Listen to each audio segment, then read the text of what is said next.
Hello guys, আজ আমার লুকটা কেমন লাগছে সবাই জানাবেন। চলো অফিসের জন্য রেডি হওয়া যাক। তো অফিসের জন্য রেডি হতে হতে নিজেকে একটু ঠিকঠাক করে নিলাম। এই ঘড়িটা আমার কাছে অনেক স্পেশাল। তো এই ঘড়িটা না পরলে আমার যেন দিনটা কেমনই লাগে।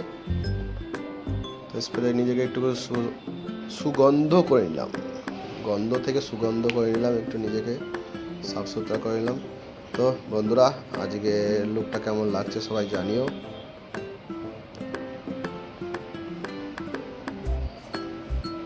রাস্তায় বেরিয়ে পড়লাম অফিস যাওয়ার জন্য। অফিস যাওয়ার সময় আজকে বাসে একটা মেয়ে খুব নোটিস করছিল। তো ভাবলাম না, আজকে মোটামুটি লুকটা ভালোই লাগছে। তো নিজেকে একটু ঠিকঠাক করে নিলাম আরও দেখছিল বলে। যাক, মনটা আনন্দ লাগছিল খুবই।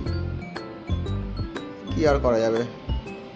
দিয়ে অফিসে চলে এলাম। অফিসে সামনে কত সুন্দর পট রাখা ছিল।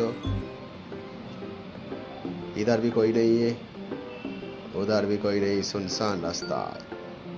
লাঞ্চ টাইম গাইস, লাঞ্চ টাইমে লাঞ্চ কমপ্লিট করে আজকে লাঞ্চে ডাঁটা আলুর তরকারি আর ভাত, ডাঁটা আলু বেগুন বড়ি দিয়ে রান্না ছিল। দিয়ে বাইরে বেরিয়ে একটু এদিক ওদিক আড্ডা মারছিলাম।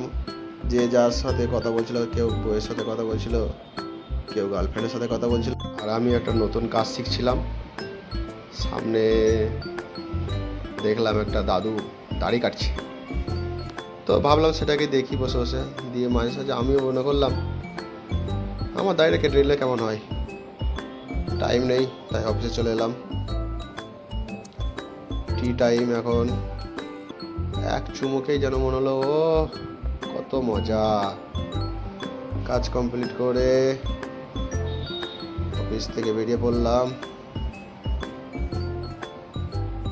অফিস থেকে বেরিয়ে বাইরের ওয়েদারটা খুব ভালো লাগছিল আজকে, তাই একটু বাইরের সিনারি একটু আপনাদের সাথে শেয়ার করলাম।